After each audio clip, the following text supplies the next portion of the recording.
working for you. Before we go to the phone lines, of course, you know, every field, you have the medical field, you have the engineering field, you have the legal field. And what I find sometimes is that people do first degree, and then they do the professional certification for their field.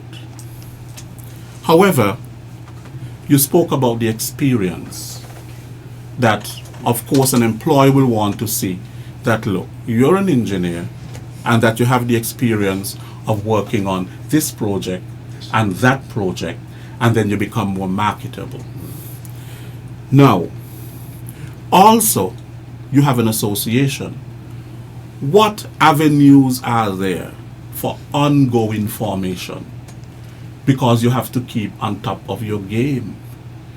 These are fields, the medical field and the engineering field, the scientific field, the technology field, where you have a lot of advancement and improvement and upgrading taking place all the time. And you have to really be on top of your game. Are you reading the latest magazines in engineering? Yes. Are you reading the latest medical journals? Yes. Are you knowing, you know, what is new in terms of in these fields and so on? Otherwise, you may say, well, I'm an engineer, but you're really outdated, really, because you haven't kept up to date with the latest trends in your area. How are you doing in terms of that? Well, for me personally, there is a wave of new technology that's coming online almost every year. Even if you look at lighting, just a few short years ago, we were basically purchasing either fluorescent fixtures or incandescent or HPS, high pressure sodium, and now it's all LED. You could get LED that is dimmable. You could get LED to be out exterior fixture or an interior fixture, whatever decoration or design or decor you have. You could get an LED manufacturer to manufacture it based on that. And so you always have to be up to date, getting your watches correctly, getting the fixtures liaising with companies, getting specifications correct, getting your codes and everything correct. So it's a continuous learning curve that keeps adjusting itself on a yearly basis. For me, I have subscriptions to different magazines. So I get a monthly subscription where you get up to date on the solar technology, everything that's happening current and up to date. Even they have a new technology where there's a transparent solar panel. So if you're building a skyscraper, the window itself, you could see right outside, but it is a solar panel. Yep. So it's a lot of information coming in, what they're testing on, what they're looking at, what's currently on market, what's the value, how long you should wait after to purchase that new current technology. So it's constantly evolving, and you have to stay on that on top of it. Otherwise, you would get left behind. So, as president of the association, do you encourage this sort of, curiosity in terms of what is new? What are the new trends in terms of the association? Do you have a think tank that, you get together and you discuss the latest things happening in engineering? Is there that excitement among you as engineers? There is, and or are you just it's because we basically we're one engineering fraternity, but there is the group of electrical engineers, the group of electrical engineers that keep conversation about electrical engineering stuff and what's the new thing that just come out, and opposed to the older one, what is the pros and the cons. And I'm guessing it's the same thing in the structural or civil engineering group. And so we have that discussion. I see my electrical engineering counterparts almost on a daily basis. We discuss projects, we discuss what they're doing and how to go about it.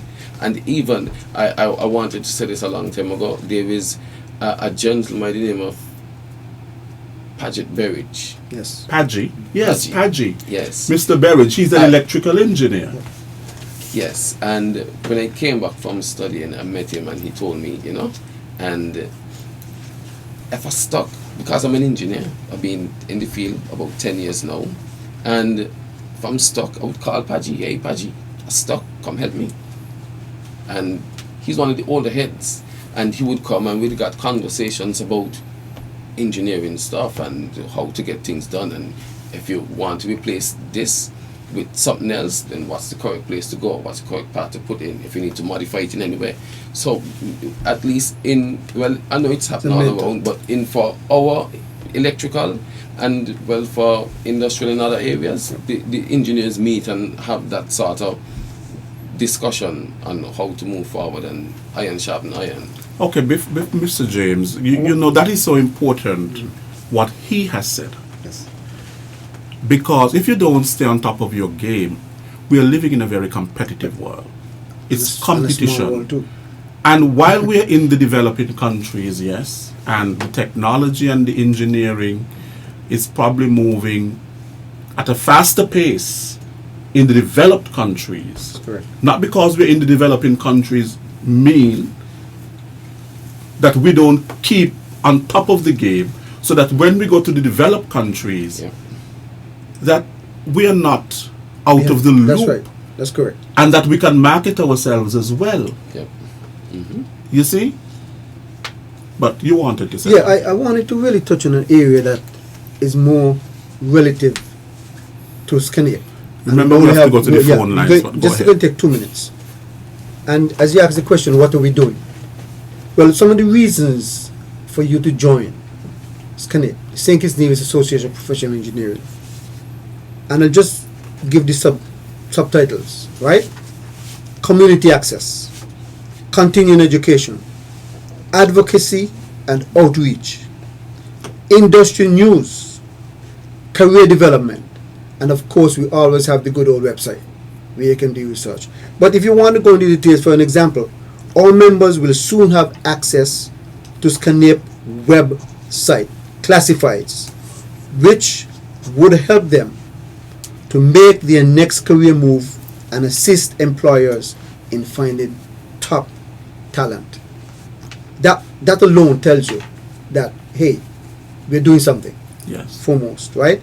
Industry news is another area. Stay up to date with the latest news and shifting trends and new technologies through access to loaned engineering magazines and members only, right? And newsletters. And we go on advocacy and outreach, So you find the area here which I really want to promote. I want young engineers and all engineers out there who are not members to understand there's a reason why we need to come together. And like you said in the earlier part of our interview, when we're together, we have more power, if I could put it that way. Working for you.